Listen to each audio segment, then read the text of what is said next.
Good evening. Welcome to the March 24th Planning Board meeting, Huntersville. Officially call it to order. No agenda changes. Number 2, approval of minutes. Do I have a motion to approve the meeting minutes from February 24th, 2026? I'll make a motion to approve minutes from February 24th, 2026, regular meeting minutes. Is there a second? Second. Any discussion? All those in favor? Lee, thank you. Don't make life difficult on me, Lee, come on. Great, thank you. It does not appear there are any public comments, Tracy? No public comments. We will move straight into action agenda item 4A. Consider recommendation on petition R2602, a general rezoning of 121 Gilead Road from neighborhood residential to town center. Mr. Chairman, before we get started, I've got a disclosure to make. While I don't meet the criteria for recusal, I would like to disclose that I spend a good amount of time and a lot of energy up at adjacent property, and I will not let that affect my decision in this matter. Does anyone have any objections? Thank you, Lee. Brad? Good evening. Thank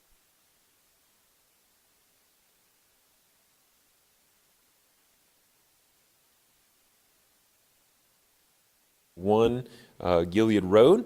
So here is a general zoning map that shows the parcel in question. It's currently zoned neighborhood residential. The application to rezone is to go to town center, which you see here in the red is the town center and the yellow is the NR. So here's just an aerial photo of the site in question here downtown. The parcel is in red, and immediately to the east you can see the Holbrook development right in your town center there. So again, in regard to a general rezoning, it is not a conditional rezoning, which you're used to seeing come before the board. So the conditional rezonings have very specific site plans attached to them. That is not this application. This application is essentially to change the zoning district. And so if the rezoning is successful, anything under the town center's zoning designation as far as the use would be permitted. In regard to making decisions on whether or not a rezoning is appropriate, we go to our adopted plans. And so here is a snapshot of our Huntersville 2040 community plan, future land use categories. And so you see on the right-hand side the property in question. This is inside our mixed use center, which encapsulates a lot of our downtown. So if you look at the caption there, it does recommend in this area a mixed use center, vertical mixed use along key frontages. So this is a recommendation that really kind of intensifies when you see the downtown area. It kind of recommends this area be intensified. Also in the Huntersville 2040 plan, it breaks down a section about downtown specifically for this area. And so this specific parcel would be located where the arrow shows in the downtown Tier 2 area that talks about predominantly residential, but again, small scale commercial and office and key corridors. And shifting over to our 2022 downtown master plan, which is separate of the Huntersville 2040 plan, but is a separate plan for the downtown area. It labels this area as a Tier 2. Which again incorporates commercial development into its recommendation as seen there. So it's very consistent with the 2040 plan in keeping your intensity near the intersection of Gilead Road and Highway 115, but at the same time also allowing commercial and intenser uses down the Gilead Road corridor. So here are some land use policies that are also consistent with the 2040 plan. That were outlined in the staff report. Rezoning criteria, we highlight these as the zoning ordinance also gives us 3 criteria to look at when dealing with changing the zoning of a parcel. The first of which is what we discussed most of the time, whether the proposed reclassification is consistent with the overall character of existing development in the immediate vicinity of the subject property. So does it fit in? Does the land use change fit in with what's surrounding it? So we have this exercise here of just identifying where the uses are, what the uses are adjacent to the application. So as you see, the current use of the property, even though it's NR, is office, which is allowed in NR. But even to the west, mostly to the west, there's very many of the same type of things. Even though they're zoned NR, they have changed their use to office and came up to commercial standards with the reuse of the existing buildings. Staff feels that this proposed use of going from NR to TC, to the town center, is consistent with the adjacent development and the mixed-use nature of the corridor on Gilead Road. So therefore, considering the consistency with the 2040 plan, with the downtown plan, and the consistency with existing development around the subject parcel, staff recommends approval. And I'd be happy to answer any question. The applicant is here if the board has any questions for them as well. We'll start with staff. Any questions for the staff?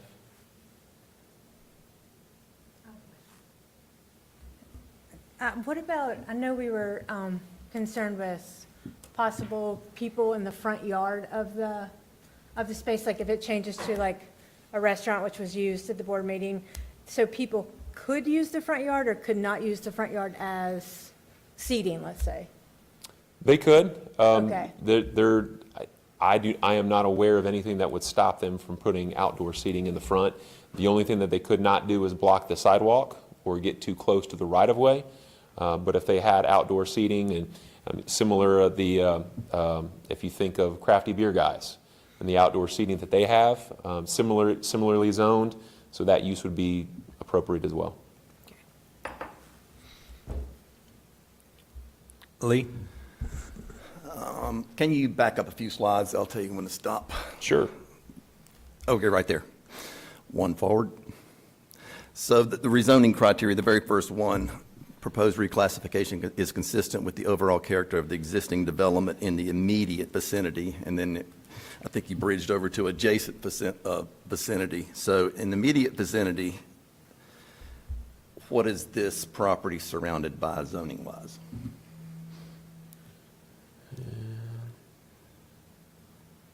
So you've got the subject site, immediately to the right and surrounding it is neighborhood residential. And then one house over to the right is town center. So it's immediately surrounded by neighborhood residential zoning. Right, okay. That's one of my points.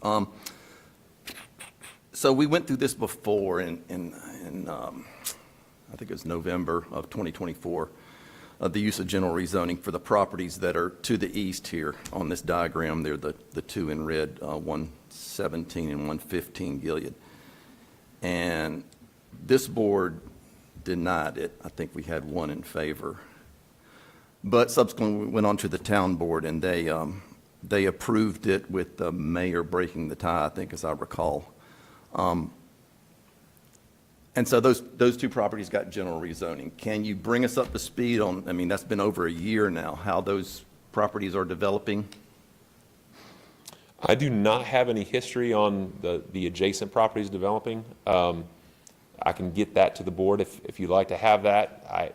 I'm not familiar with any activity on the adjacent properties for proposed development at this time. Yeah, I think Brian said he had met with both the owners separately in the last couple weeks, and we don't know where they are. We know the one was being tested for possibly demolition or whatever. It's been ruled unsafe. The back's off of it, so that's. I'm a little concerned that maybe the general rezoning didn't quite wash out like at least the town board expected it to. Yes, sir. I don't have any information about any active applications on those properties. Yeah, because they've sat now. I mean, 117 sat vacant and with a coming soon sign for probably 4 years now. And And then 115 is, like I said, it's in such disrepair that I believe it's been condemned or is in the process of being condemned. So, you know, and the reason we went forward with the general zoning, my understanding was we didn't want to send that owner back through the process to get conditional rezoning. So now we've got, you know, basically an eyesore in downtown. What other questions did I have for you? Oh, just to trying to clarify, you were wondering about the change, the differences between town center, general, and NR, where it sits today. Those differences are, and I've got them highlighted from our discussion last time, is the things that are permitted by right in town center that aren't permitted in neighborhood residential, civic, fraternal, cultural, community, and club facilities, commercial uses, government buildings, hotels, indoor amusement, nightclubs, and music bars. And then there's another set for permitted. So that's a pretty big difference for granting general rezoning when there's no restrictions on it, on any of these things. I mean, you can apply for rezoning and take some of these things off the table, as we've seen some of our developers do in the past. So just to clarify the differences, would you agree that's a pretty good assessment of the basic differences in property rights between NR and TC? Yes, sir. Yeah, it's a more intensive zone. NR is residential. It's a residential zoning district. Town center is our downtown district. So more commercial, more activity would be a permitted use. Again, how staff looks at it from a zoning perspective is this area and all the plans we have, it kind of identifies this area for that type of intensification, not just residential. So therefore, having that type of recommendation from our documents makes us more comfortable that this is an area where it would be appropriate. But that intensification could come also through conditional rezoning as well, right? It could. And, you know, conditional rezonings, a lot of times, you know, folks are allowed, and we have our town attorney here to discuss to that as well, that people are allowed to ask for general rezonings. And, you know, when you have a situation where the documentation is complete and there are not uses that would be required to have special use permits where you can look at a specific use and that is going to have a significant effect on adjacent property, that's what you look at in that regard. But in this situation, conditional rezoning wouldn't be necessary considering how close it is to downtown, the existing uses that are along the Gilead Road corridor, and how similar those would be. So then the town would be okay with a nightclub in that area by your description there? Well, I mean, it would be allowed as a by right application. Okay, thank you. So, piggyback on that, is there any time restriction for noise and music? Isn't there like some kind of 10 Yes, sir. o'clock projected music that we've talked about up here before? So, yes, for noise and restrictions like that, that would be from the town's municipal code. Yep. Which would apply. And so any use that goes in there, if it's a bar or it's an office, it's a restaurant, it's just a restaurant that had live music, it would still have that type of noise restriction that would be enforced by the police department. Which is 10 p.m. or? Do you I know? cannot speak for sure what that time is, but there is a restriction on that. Okay. And then, this might be a better question for the applicant, but this property is historic. So Correct. it means it cannot be actually torn down. It can be, I guess, restored and renovated, but that structure as it sits now can't be taken down and a 3-story apartment complex put up there, correct? It cannot be without going through a strenuous process. The applicants have had this property is designated as Charlotte-Mecklenburg Historic Place. So they would have to go through and get a certificate of appropriateness from both the county and the town to be able to tear it down. It's possible to be torn down, but there would be a process, and if the state determines that the home is of North Carolina state significance it could be turned down, the application to tear it down. But it is possible to tear it down, even though it's unlikely.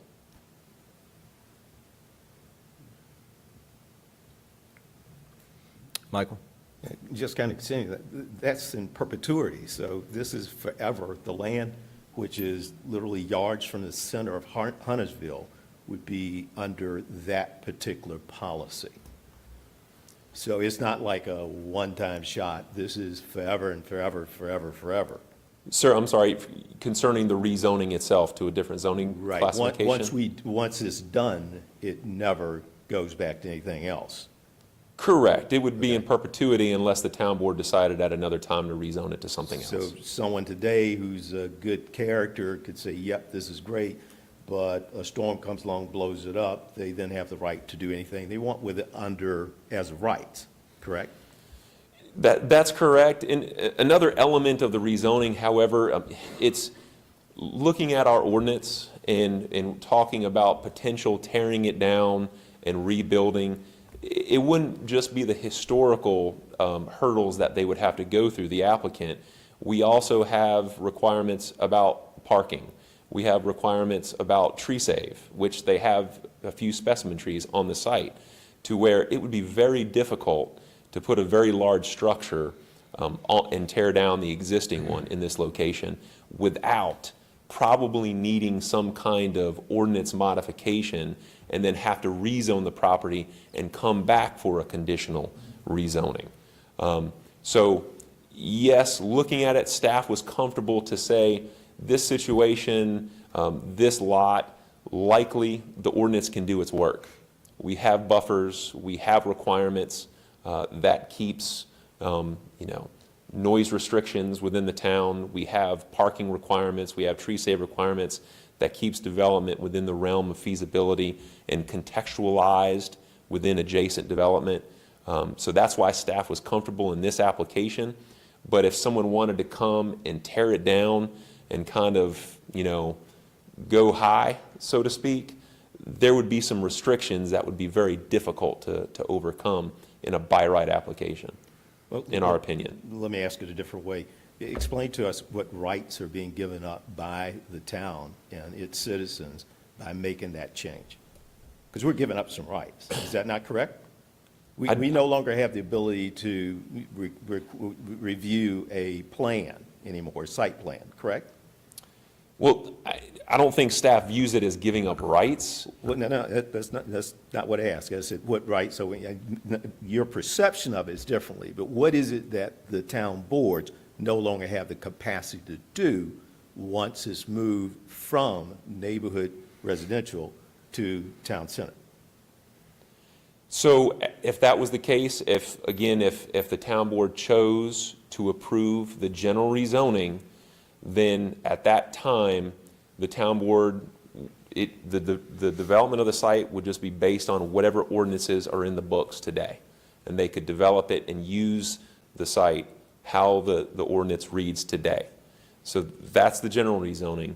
Conditional rezoning, the applicant comes in and it's a legislative process where the town board can discuss with the applicant what they're proposing to do and add conditions to the use of the property through the conditional rezoning process.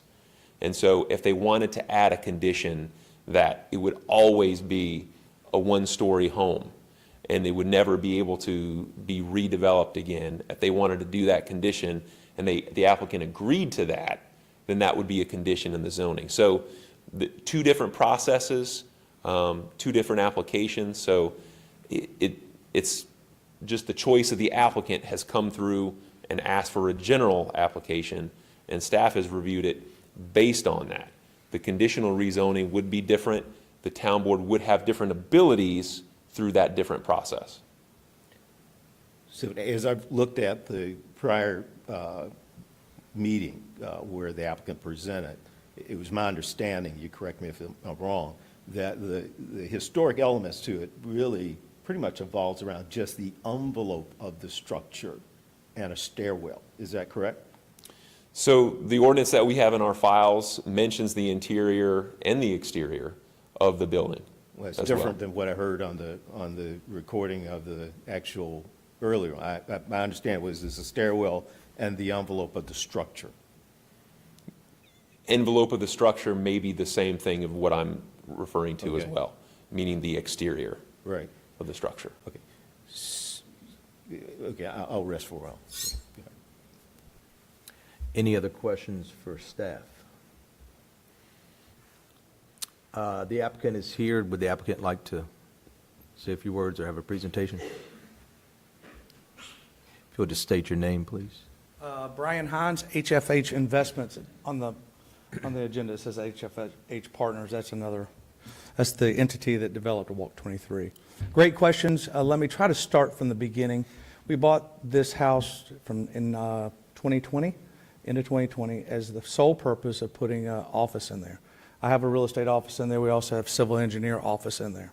The way we're able to do that is through the Huntersville ordinance. We are NR, but we are a quarter mile away from town center, which town center is considered, not the zoning, but town center is Old Statesville and Gilead Road. That's what the ordinance talks about. That's how it's referenced throughout time. So we were able to put an office in there. We just did a change of use because it was a residential house before that. It used to be a boys' home, boys and girls' home, back before the 80s, 60s to 80s or something like that. As we got to learn, as we were renovating it, we learned just the historical significance of the home.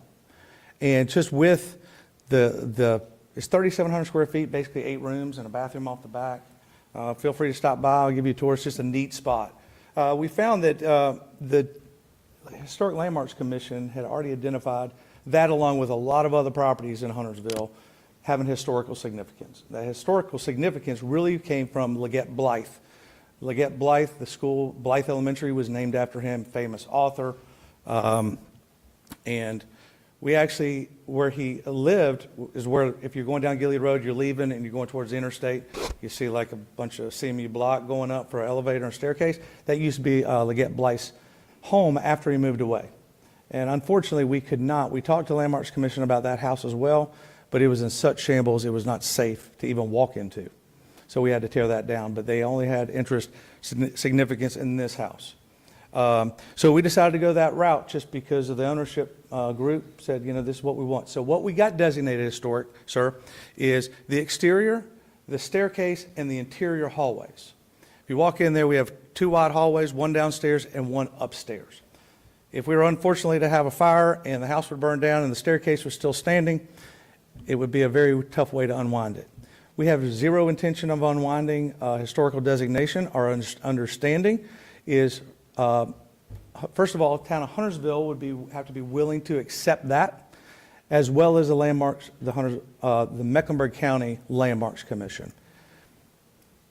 We would not even want to attempt to try that, just because of how, I think, difficult it could be to do that. We have no intentions of another tenant in the house.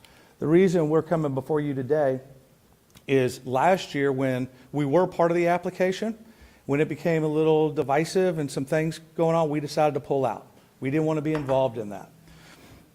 I've served where you sit, and I've served on the town board before, and I agree 100%. If you have a vacant parcel that is zoned neighborhood residential, and they come in for a plan, or they want to do just a general rezoning, I would have issue with that, because you have a blank slate. I believe our situation is a little bit different. The town center in the ordinance says that it anticipates going from the town center a half a mile in every direction. That go all the way to the post office and all the way to Vermilion Village, is what the town, in all the plans, state as their desire to be town center. The main reason I think this is different is because we have a house that's designated historic.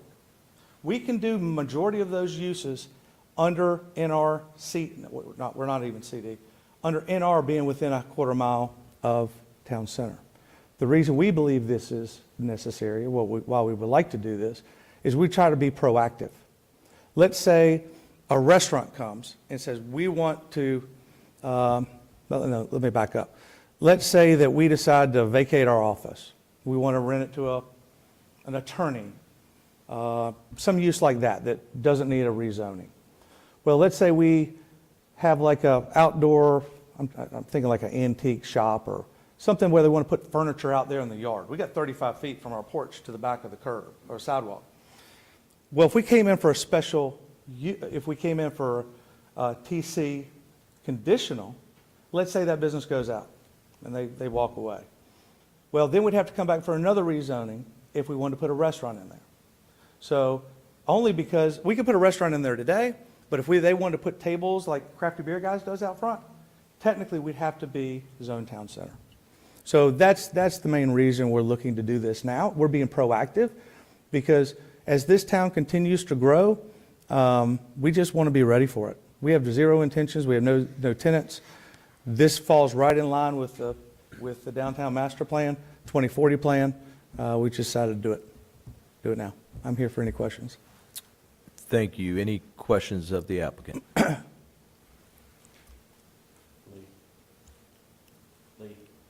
question? So no intention of putting, any kind of nightlife that would upset the surrounding NR that's like right there near you guys or any of that stuff? If it were to change, it would be something that would fall within the characteristics of your adjacent neighbors-ish. Yeah, I mean, it's just, we renovated a house built in 1938 right down the road. Yeah. It turned out great. They open up very soon, so stand by for that. Our ultimate goal would be a restaurant because there's a lot down on East Boulevard in areas of Charlotte, and we think that's what it is. If you know the ownership group, myself, Jay Henson, and Tim Foley, none of us would entertain a nightclub.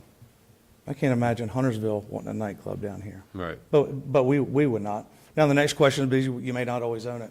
Well, Right. anything you do with the Historic Landmarks Commission, you have to go and get that, you get that little bit of that letter. So they have a lot of say in this too. We can't just go and do willy-nilly what we want to. So if we want to go and we want to change out the windows on the exterior, we have to get their permission. If we want to do something with the staircase, put a circular staircase in instead, we have to go to them for approval. The only thing that I think that will typically happen, really happen, is we put a restaurant, create some activity outside in the front. If we add on the back because we need to add like something for the commercial kitchen, then we still have to go to the Historic Landmarks Commission. So we have enough hurdles already to jump through that, it just slows down the process.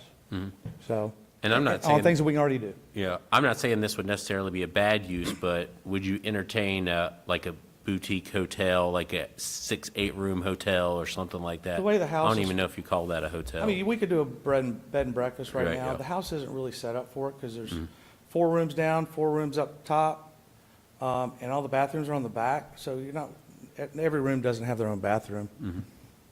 I'm My just wife kinda- would like that idea, but No, I'm just kind of brainstorming ideas, so when we go into discussion, we can talk. about it. sure, yeah. Any other questions? Michael?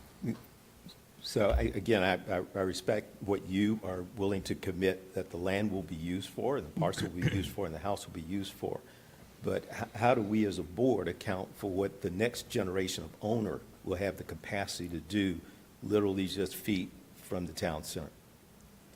You've been on this board. How do you as a board control what the next landowner comes in and make the request for?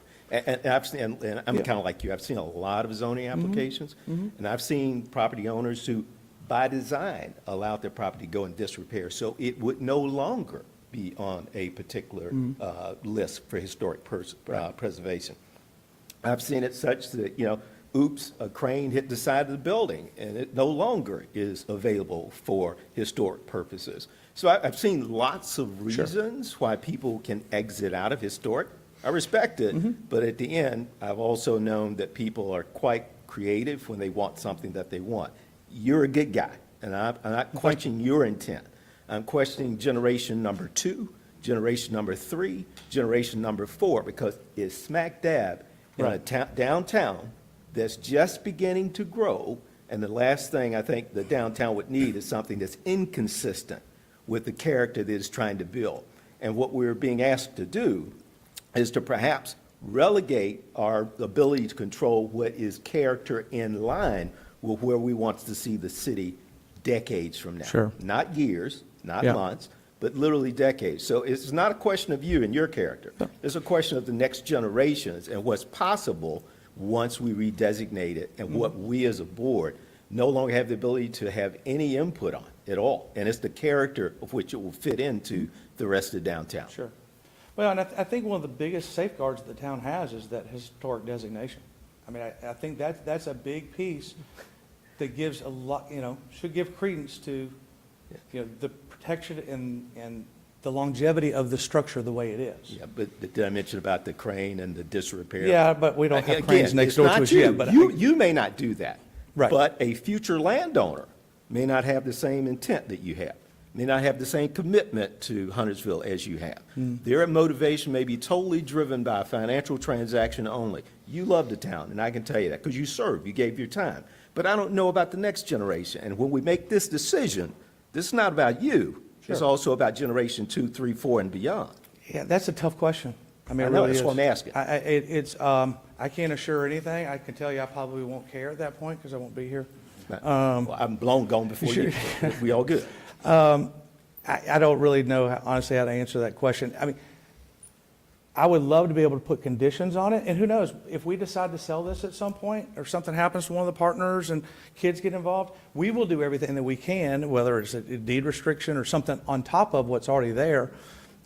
We may choose to do that because we don't want this to change in our lifetime, I can tell you that. But, maybe we do something like that to protect it for the future. We haven't had conversations about it, though.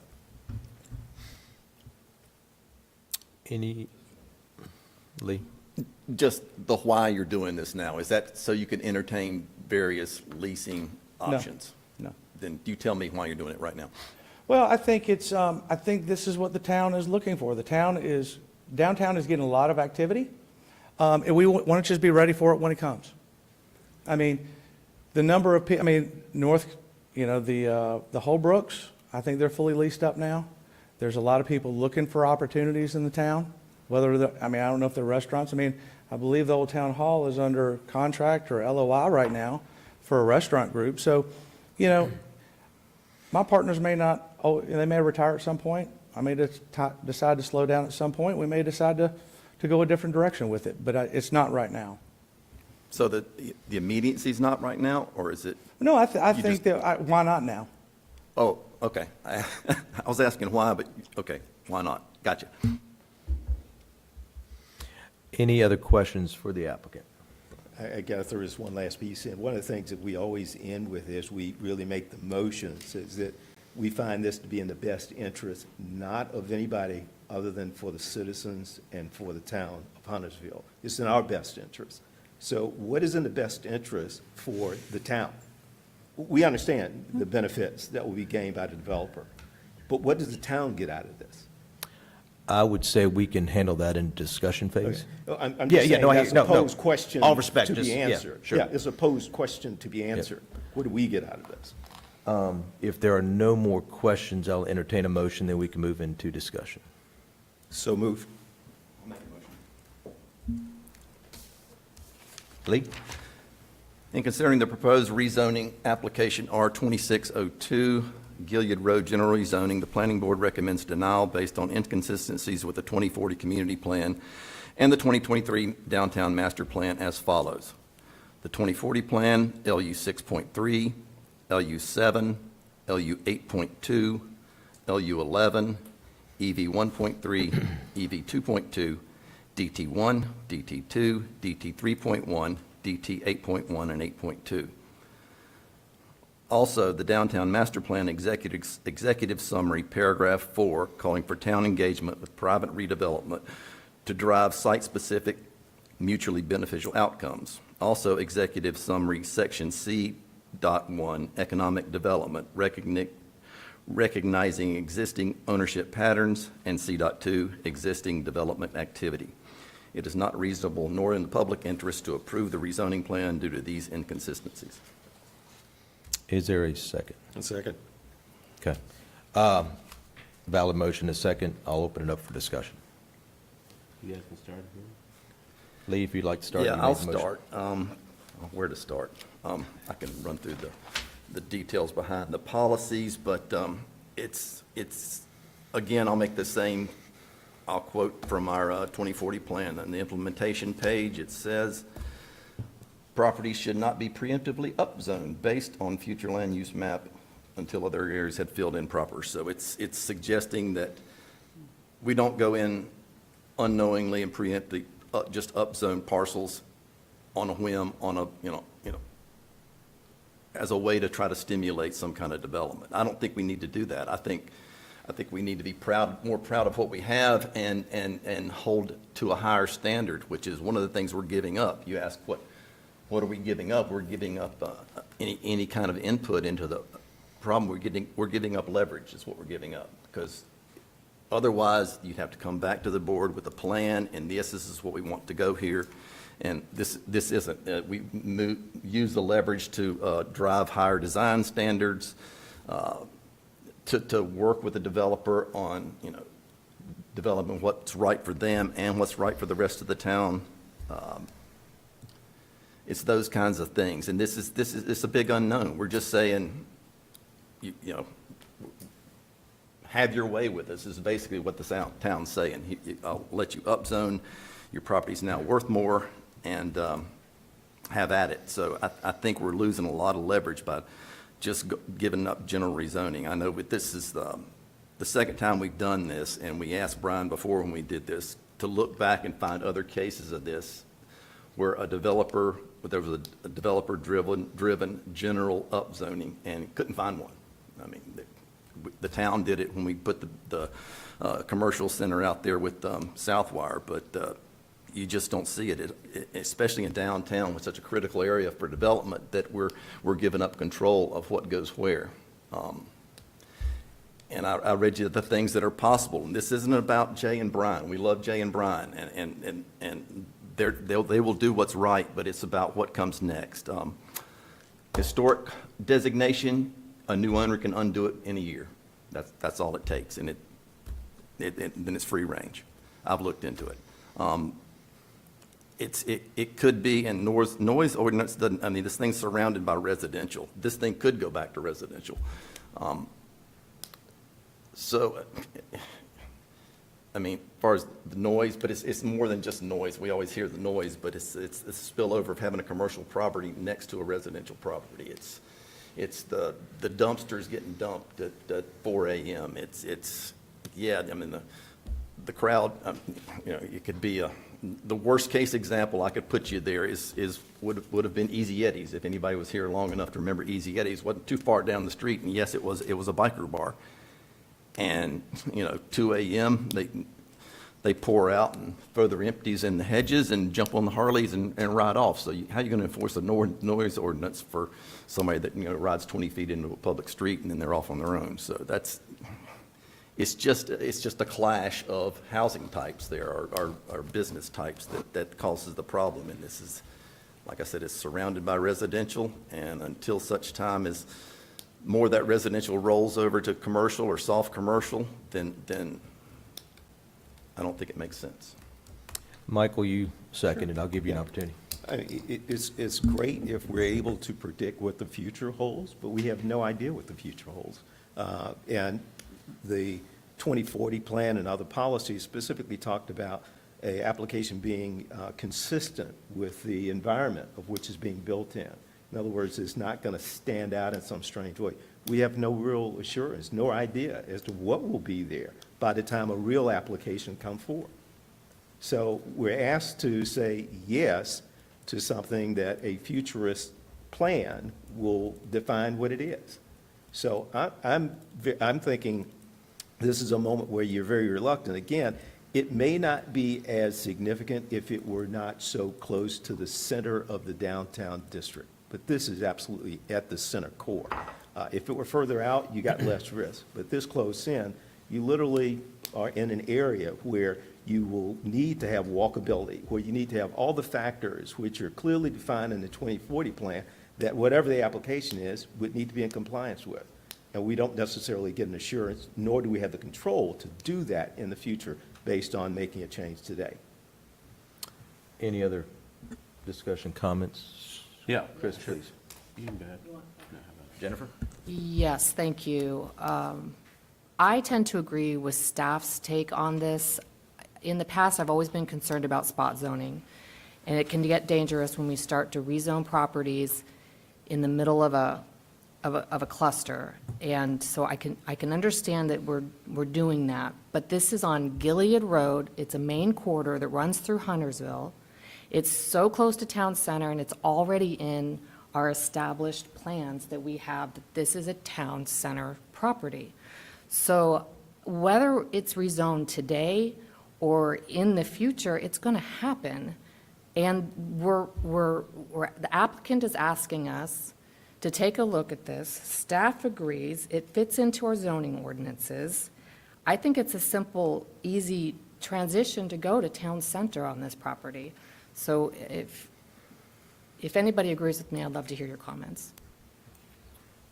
Yeah, I mean, I'll go next. I agree with you. I think you said it was steps from town center. I think that you're contradictory in what you're saying. I mean, the fact that it's steps from town center means it should probably be considered to be town center. So to me, I mean, the historic designation, carries some weight. I know you guys say you can get rid of a year, hit it with a crane. I don't see that happen a lot. We deal around historic structures all the time. I feel like in the 2 or 3 generations that you're talking about, everything to the west there will be red. So I just feel like, sure, we can say no today, but in 10 years when we come back, it'll probably all be red anyway. I feel like this is just a no. My question would be, if they came with a restaurant, would you guys still be a no? If they came, is that what you want?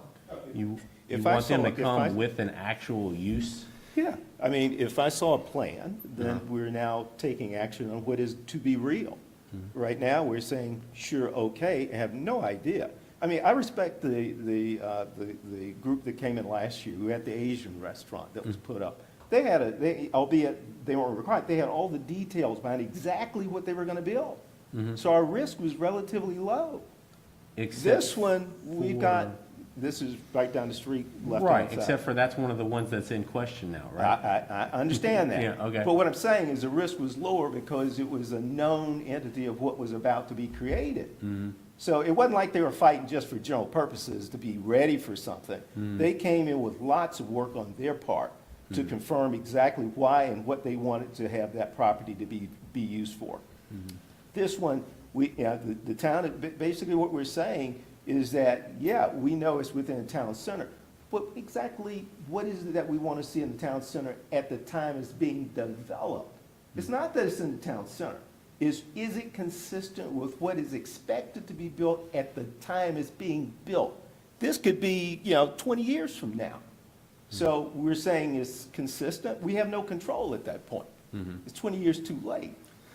Let me add on to that. So, yeah, Christopher, it's not that are the you- T, I was letting They- Christopher they finish. can go ahead. he asked, it's not that I disagree with town center zoning for this. I disagree with town center general rezoning. Right. And that's all the policies that I listed out here, and I'll read what I took from them just because I did the research, is about the use of general rezoning. It's not about speculating what could be there or anything, any of that stuff. It's the town giving up leverage to have an influence over what goes there. We're just giving that up. And that is something of value. And that value transferred to the new owner because now he's got more valuable property because he's got it town centered, general rezoning versus neighborhood residential. No, I get that, and I guess that's why I was asking, and you brought it up first, the differences between, the neighborhood residential and the town center. I mean, I think there's only 5, and there's 1 that I'm worried about, right? And that's the one I'm worried about. So Yeah. that's why this needs to be conditional, because this isn't somewhere remote to all of us that we could care less what goes there. This is a redevelopment of an existing site and a historic structure. We should have a little more concern with what it transforms into. So the policies that I said that were inconsistent was 6.3 is about key locations designed in context in a sensitive manner. 7 is a vision committed to traditional town planning tools. 8.2, of course, is higher design standards. We're always preaching those, intended outcomes. 11 is protecting existing housing stock. EV 1.3 is inventory and protect strategic sites, which is certainly one. EV 2.2 is leverage downtown as unique. DT1, adherence to a plan. DT2 is a step down in intensity. DT 3.1 is encourage redevelopment with public-private partnerships. And 8.1 and 8.2 are preserve and protect historical structures. So TC's probably right for this with conditions. I'm sure it is. Yeah. Right, I mean, I guess the biggest thing that goes through my mind, and this might be a question for the town, like, was all that stuff at Greenway and Old Statesville there zoned TC before Crafty came in there 10, 12 years ago? Yes. And how did that happen? That's been zoned TC for a long time. Right. Yeah, So it's it's been that way. all, so there's no residential right there in that red? I think there is some residential in there. And how's the housing stock?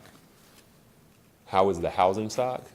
It's just, it doesn't seem like Crafty Beer Guys has affected any of the housing, going that way. And I know that Crafty Beer Guys is not what we're talking about. If another Crafty came in right there, everything would be fine.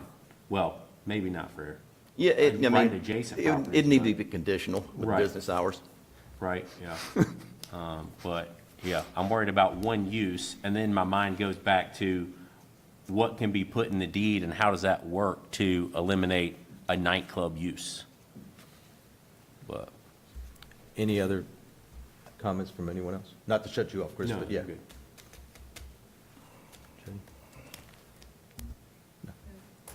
I'm on the fence, but I really think. Oh, sorry. I think it's all going to turn red.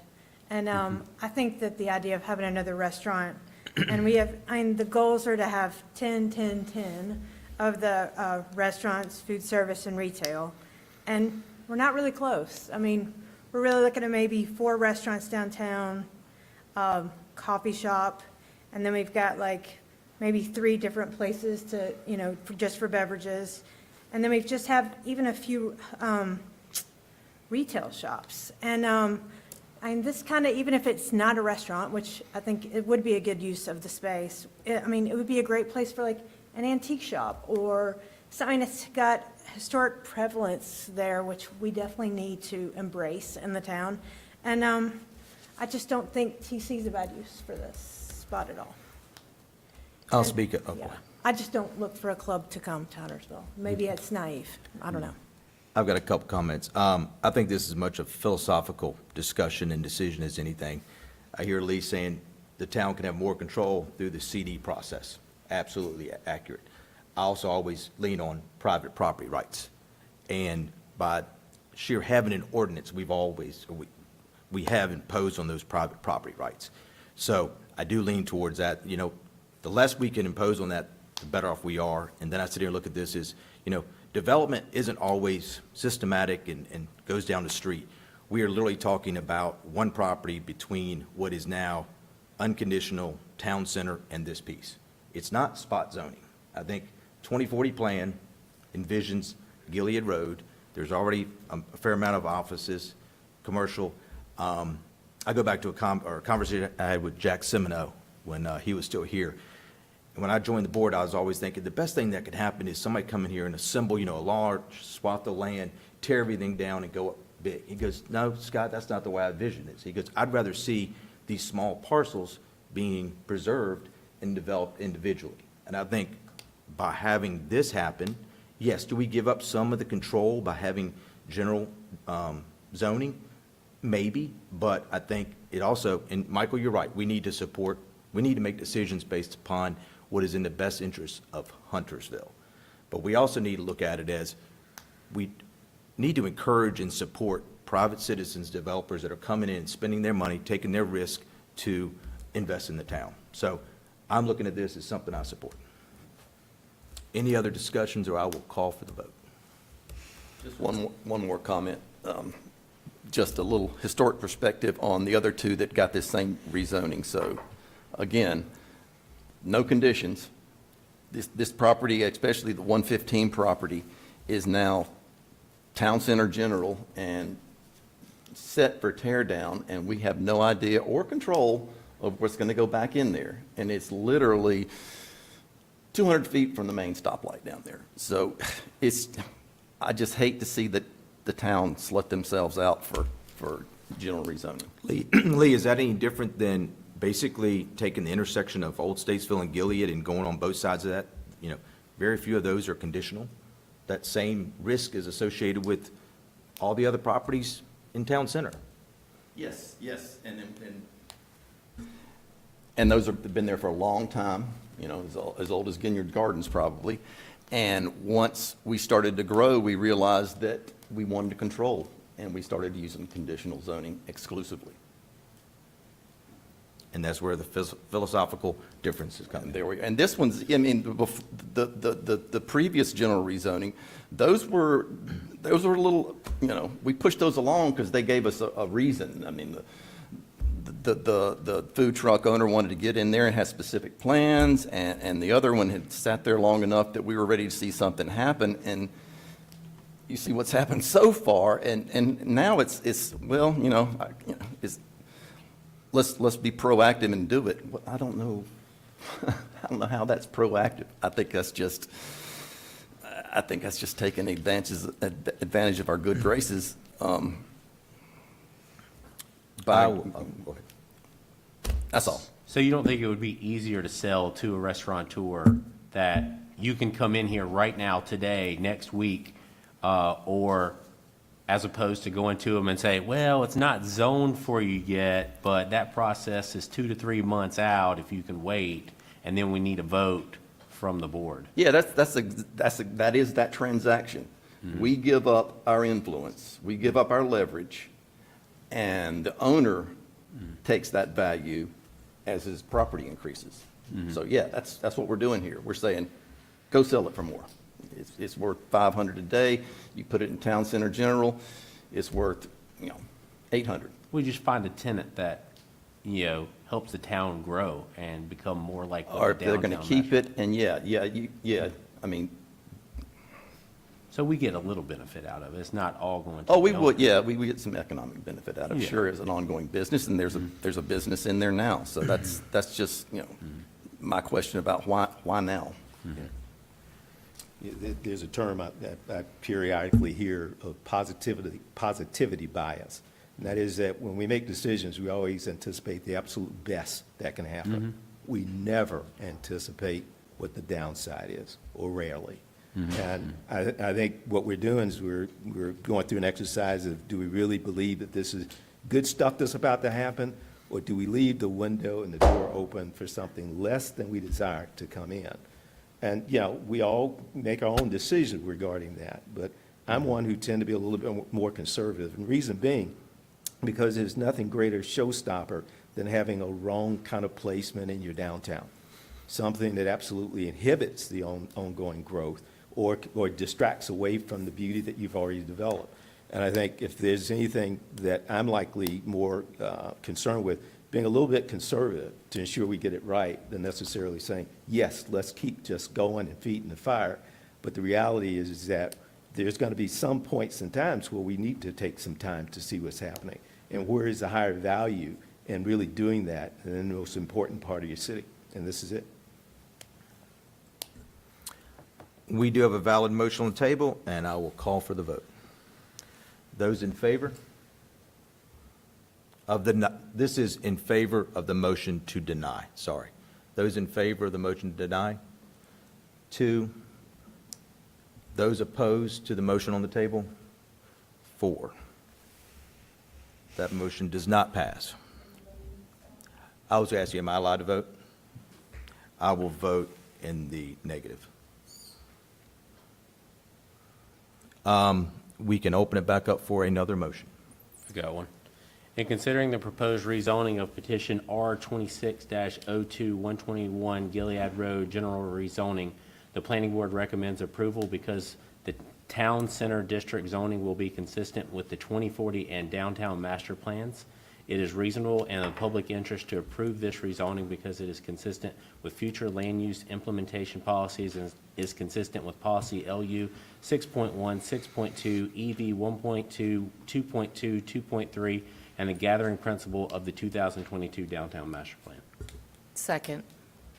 Valid motion with the second. I'll open that up for discussion. Chris? No, I mean, I might be naive. I may be sending us down a wrong path, but I don't believe so. I think we're giving somebody who's trying to pour dollars into making this downtown better, and they've proved they've done it across the street. And I think that they'll bring something respectful in there that all of us will like. And in 30 years, if there's a nightclub there, somebody come find me. Jennifer, second. What Chris said. Any other discussion before I call the vote? Okay, all those in favor of the motion to approve? I have 1, 2, 3, 4, 5. Those opposed? 2. Motion passes 5 to 2. Thank you, Brad. Thank you. And thank you all for your Yeah. comments. Yeah. Seriously, it's important for us to have those discussions up here. Moving on. 4B, consider a recommendation on petition R2517, a rezoning at the corner of Glendale Drive and Huntersville Concord Road from general residential to neighborhood residential conditional district for a 3-lot, single-family residential subdivision. All right. Good evening. I'd like to put my staff report in record for R25-17. This is a conditional rezoning request from general residential to neighborhood residential conditional district at 14600 Glendale Drive, roughly 1 acre parcel at the corner of Glendale and Huntersville Concord Road. It is east of Vermilion Village and roughly about quarter mile from the downtown Huntersville area. Some of the highlights and updates, this application first came in as a 4-lot, single-family home subdivision after the public hearing and hearing some board members and property owners express some concerns regarding density, future roadway projects, incompatibility with existing development. The applicant has reduced its proposal from 4 lots to 3, still single-family homes, roughly 15,000 square feet to 17,000, or a third to a fourth of an acre. This is a conditional rezoning, unlike the general that we just heard, but there are no modifications requested. So the plan is what you get, what you see is what you get, but there are no modifications from the standards of our zoning ordinance.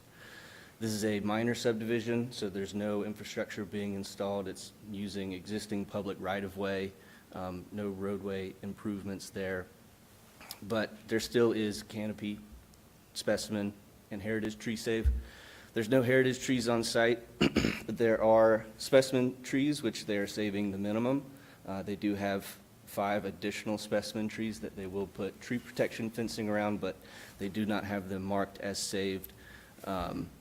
And they are saving 18% of the canopy tree on canopy tree save, which is 8% above the minimum of 10%. Some of the issues that were brought up that have since been addressed, one of the larger ones was the driveway location for these single-family homes, particularly at the southern portion of the development, which is currently Lot 3. With this being a 4-lot subdivision, there was a lot of discussion about where those driveways would be located in relation to that intersection. With the number of lots being reduced to 3, that's essentially resolved that problem. The current driveway is proposed to be about 100 feet from that intersection, which is more than double the minimum required of 50. Another one is the right-of-way dedication for road improvements. There are some future potential projects along this intersection that the town would like to do. We don't have any plans right now for the projects, but the applicant and staff have worked together to dedicate right-of-way off of Glendale Drive and Huntersville Concord 50 feet from center line or 50 feet from the center of the asphalt for Huntersville Concourt, and then 40 feet from the center of Glendale Drive as well. Another request that staff had made was to add a larger side setback off of Lot 1. The minimum requirements are 5. We've asked that they've enlarged it to 10 feet to create a bit more of a gradual transition from some of those larger lots to the north. One of the rezoning issues that staff and the applicant are still working through are elevations for the proposed homes. We've been shown some conceptual designs from the applicant, but nothing concrete and no real commitment at this point other than a verbal one. So staff is still waiting for that. Staff recommends the applicants commit to some element of their proposed elevation. In the state of North Carolina, municipalities are not allowed to regulate single-family detached homes with their architecture. But we're in a conditional rezoning, so we are allowed to ask for above and beyond and ask for recommendations found within our zoning ordinance and our design guidebook. Some of those being frontage improvements, so architecturally interesting frontage requirements, so stoops, front porches, a lot of windows that allow light to come in is what it would look like on a single story. If you had a two-story, it would look something like this, articulation on the second floor as well.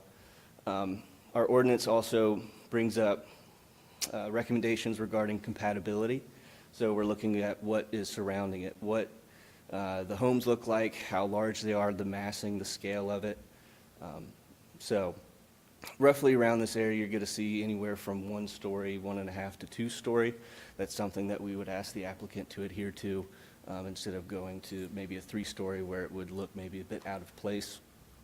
So it would really match that the existing housing stock in that area.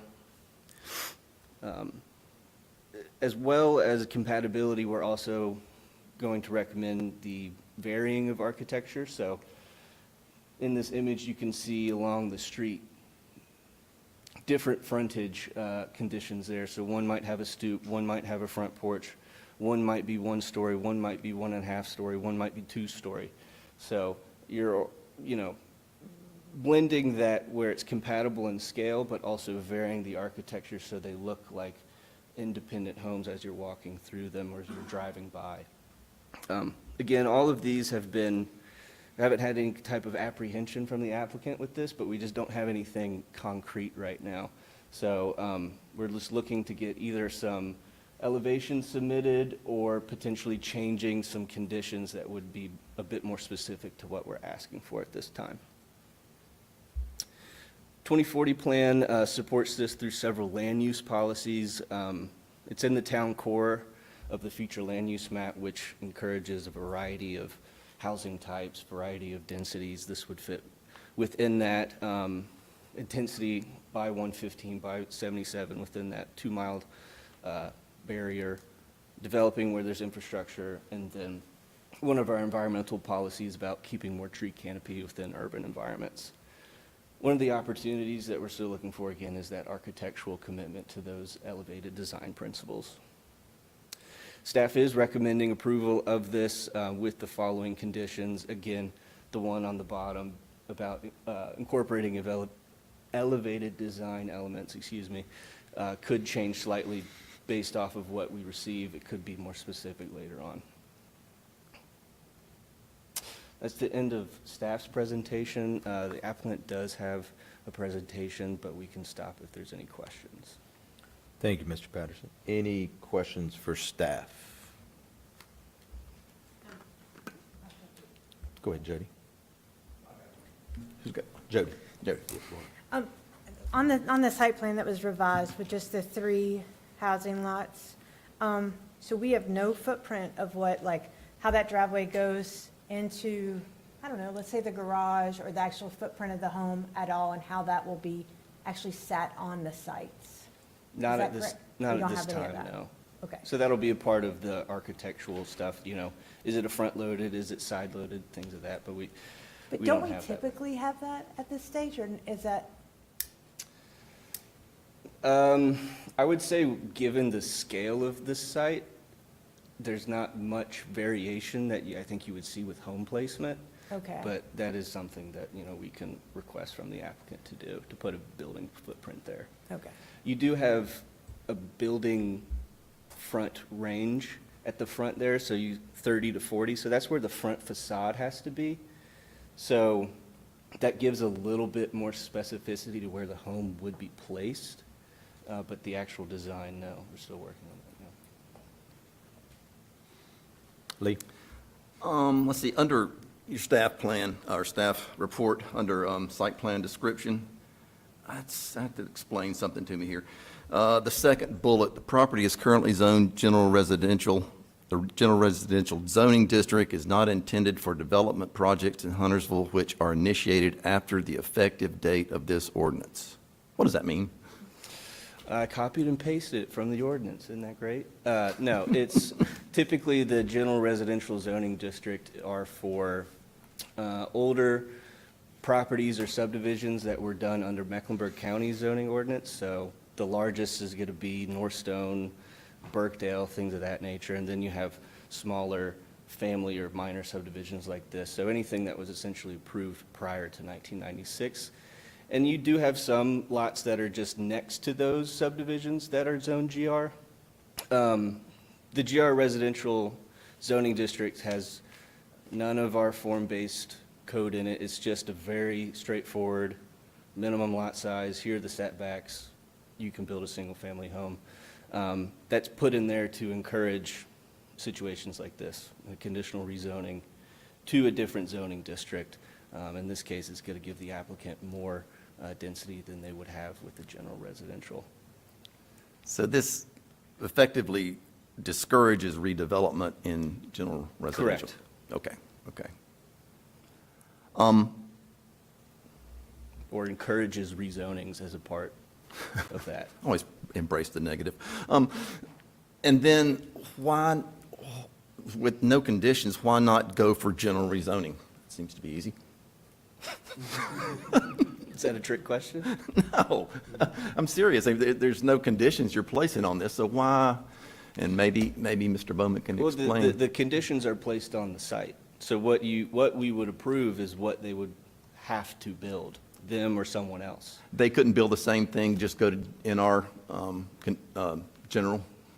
They could, but then we wouldn't be able to get an elevated level of design. That works out well for us. It's too late to make that argument. Okay, thank you. Any other questions for staff? I'm assuming the applicant would like to come up and have a presentation and speak.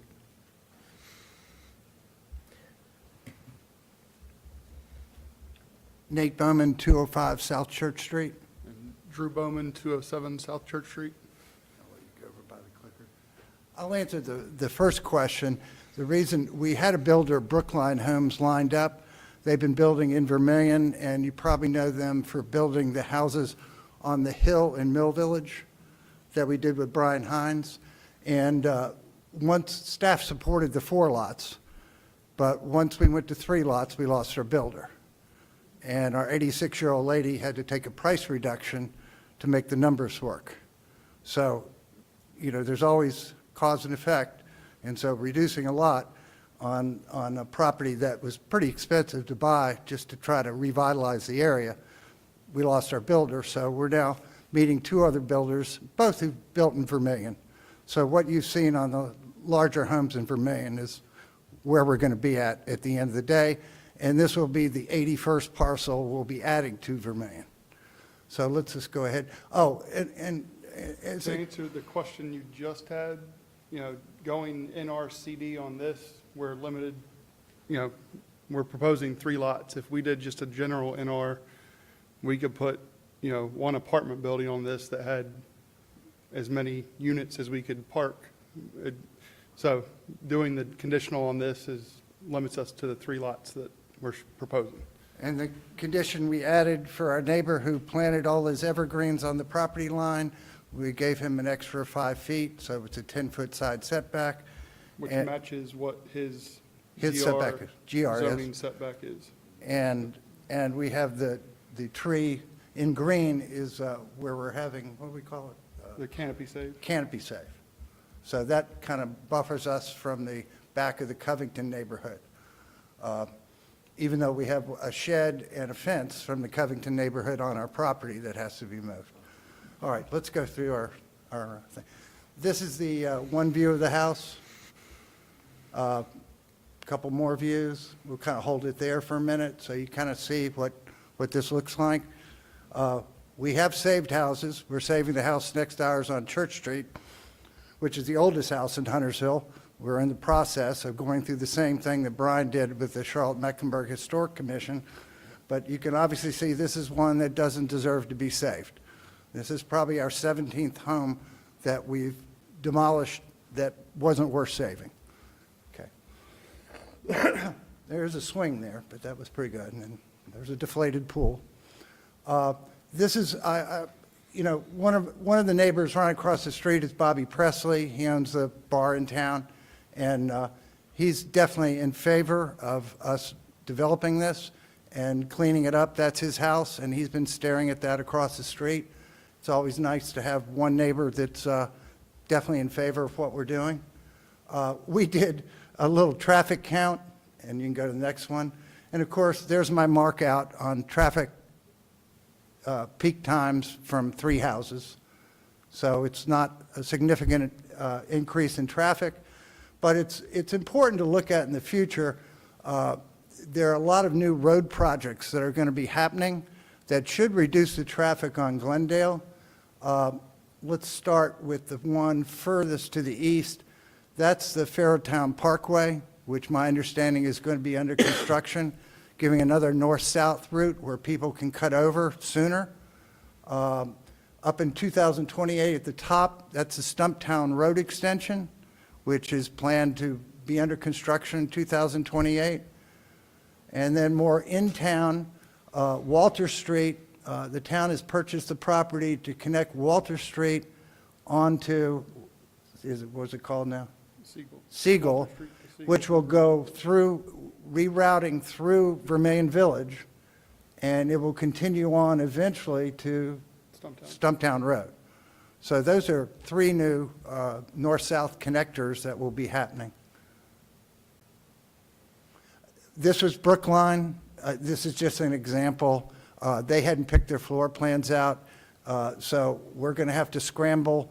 But I think if we can't have a builder in line, we'll definitely have some conditions that meet the same quality that you see in Vermillion and that we've been building in that area for the last 30 years. There's just 2 examples with porches. And my last thing, we're going to be using this for another one, is it's actually a 10-minute walk from the new transit stop, which is very similar to the 250 apartments that were approved in Dearness Gardens. We happen to live near there, and all our lots are an acre, and we didn't oppose this. And most of the lots on Mount Holly Huntersville Road are old giant lots. And so our reduction from 4 to 3, we don't think was necessary, but in terms of goodwill towards the board, we went ahead and went to 3 lots. And I'll be here if you have any questions. Thank you. Questions for the applicant? Just that I understand they're going to be part of the Vermillion HOA, these 3? Yes. Okay. Yeah.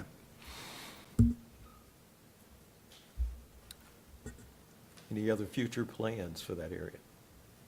We always, you know, it's 81 parcels over 30 years. We're always trying to improve the area. We call it revitalization, not gentrification. You know, whatever you want to call it, there's good parts about revitalization and there's bad parts. But, you know, we think over time, when I show the before and after, I mean, Huntersville Concord Road was a ring of trailers. Where our swim club is was a sewer plant, and they used to burn garbage off the hill on one of our main roads. That's where everybody would put their garbage in a can, and they'd take it over there and burn it in the 60s. And we had a lot of cleanup when we found out what was also buried there from Anchor Mill. So it wasn't a good side of town for a long time, but we think we've made an impact. Yeah, one of the reasons I ask about any other plans is because this is part of the town core definition. And hence, it'd be great to know if there's some way to have somewhat of a boundary of which we define where the town core is. It's only in a descriptive manner, but it'd be great to have some kind of structural definition of what's in town core versus Well, what's it's not. right on the edge of I know. the master, Yeah. I was on that committee. It's right on the Yeah, edge. yeah, I know it is. I'm just trying to see if perhaps maybe sometime in the future, there's some way to actually get some structural definitions in there as well. And we are working on the Church Street extension. I was asked by Mayor Annarella and Anthony Roberts 3.5 years ago to help them obtain the right-of-way, so Church Street extension, which historically was connected to Pottstown all the way down to Holbrook, and we're aggressively trying to get that back before the board, because what's going to happen is Delwood's gone.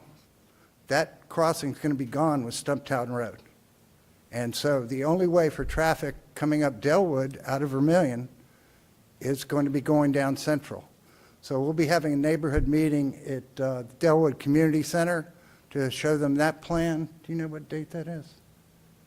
It's not, it's a pre-meeting.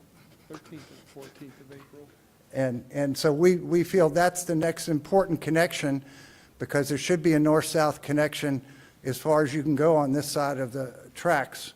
We've got the two-way pair. I was told when I helped the town get the right-of-way that it had to be done before the two-way pair. And it didn't get done, so now it's going to need to be done when Delwood goes away. Any other questions? It sounds like you guys are agreeable to staff's recommendations on the architecture. You showed a one-story ranch. Are most of them going to be ranches, or you thinking of doing 2 stories? Again, I'm meeting, Yeah. I've already met No David ideas. Weekly last week, and they're getting back with me, and I'm with DBR Homes tomorrow at Yeah. Wednesday. So we hope to have those plans. If not, we'll have detailed architecture which spells out rules that they have to follow. But I had to start all over again. Right, and Going there's no for- plan to go with like a 3-story, and I No. don't even know if we'd be opposed to a 3-story. There's not a 3-story in any part of Vermillion Just 1 or 2. except townhomes, and we're not doing townhomes. Staff had originally suggested we did townhomes.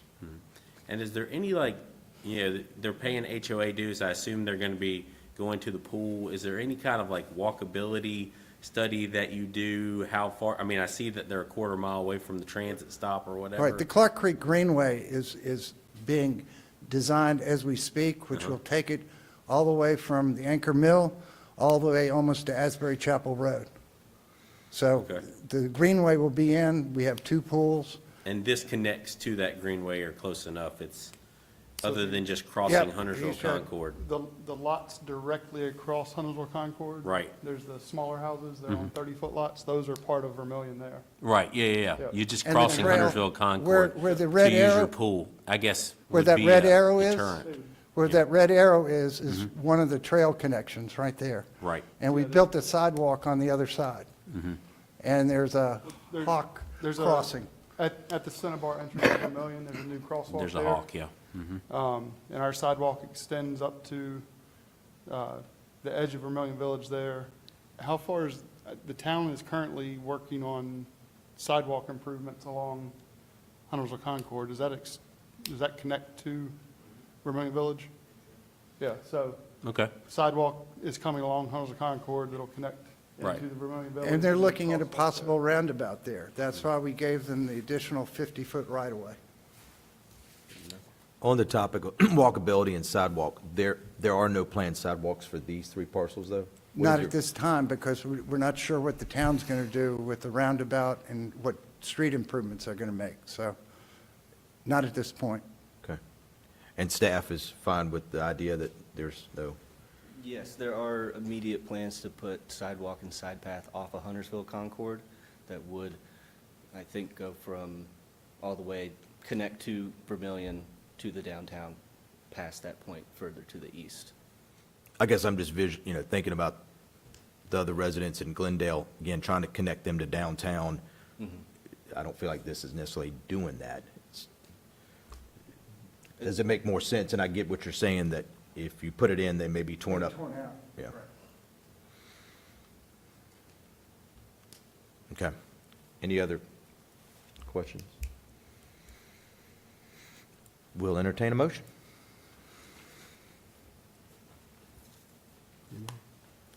All right. I got one.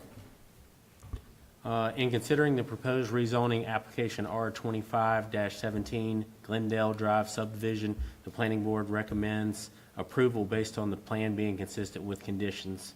With conditions, the application is consistent with policies LU1, LU21, LU91, and ES4 of the Huntersville 2040 plan. It is reasonable and in the public interest to approve the rezoning plan because the proposed rezoning is consistent with the envisioned uses and development patterns set forth in the 2040 community plan.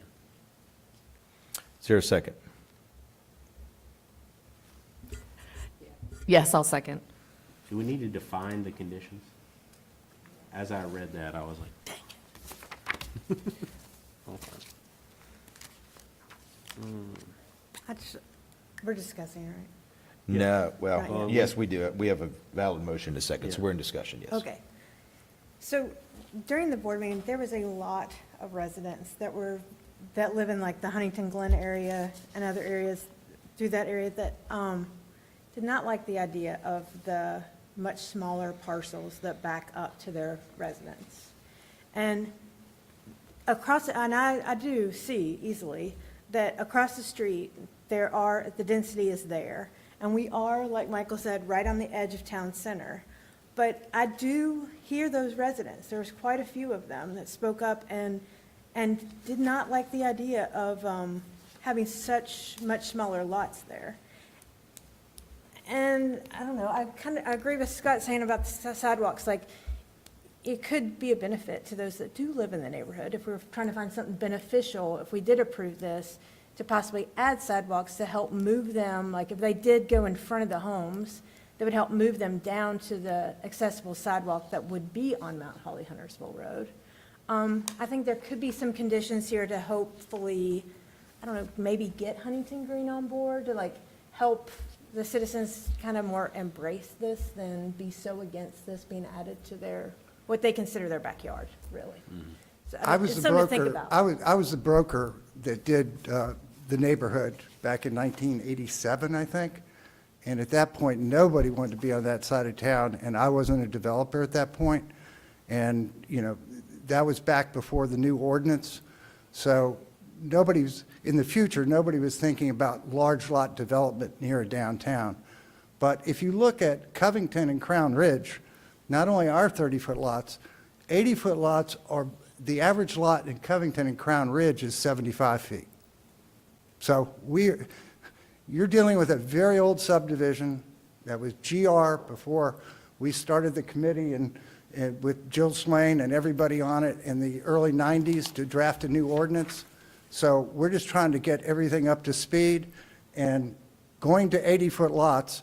The closest 80-foot lot in Vermillion is probably a half mile away. And we don't have many 80-foot lots in Vermillion. We just moved on to a higher density. We've gone through why density is not a bad word. And I think the proof is in the pudding by the number of people that like to live in Vermillion. Any other discussion?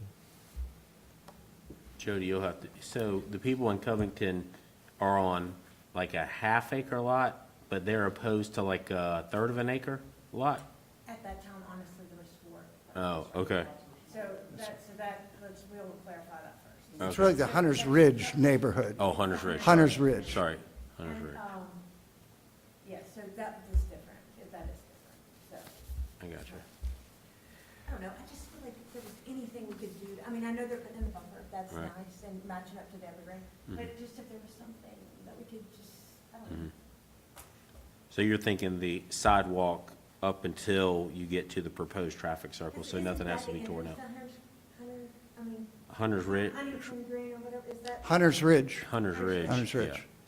Yes, that is the entrance. One of those driveways will be on. The sign, isn't there a sign, I drove over there, but it was kind of dusky, so I couldn't see there was a It's before you had to have homeowners associations as well. I don't know, there was some concern about, the entrance into the neighborhood and what that might look like.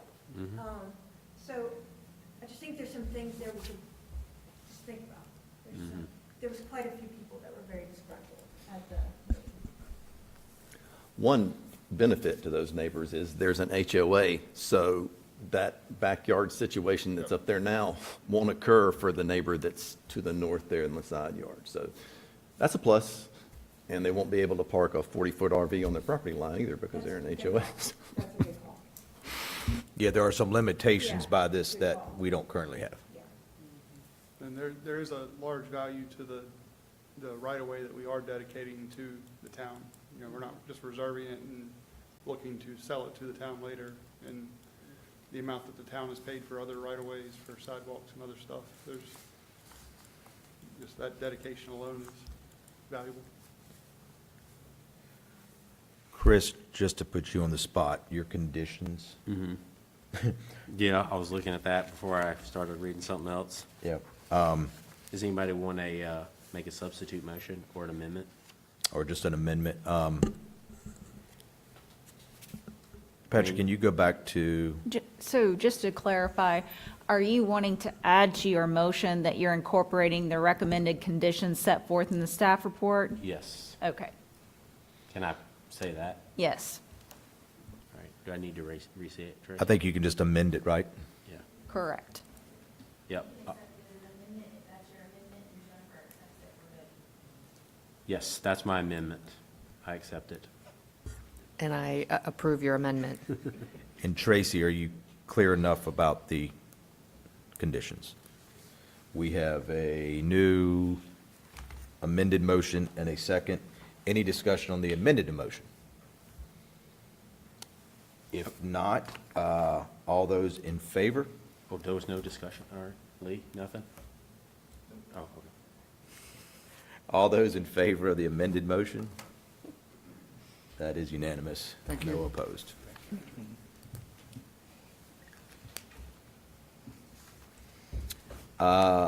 Number 5, is there any other business?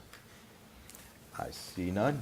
I will accept the motion to adjourn. Motion to adjourn? Second. All those in favor? Aye. Thank you all. Good job.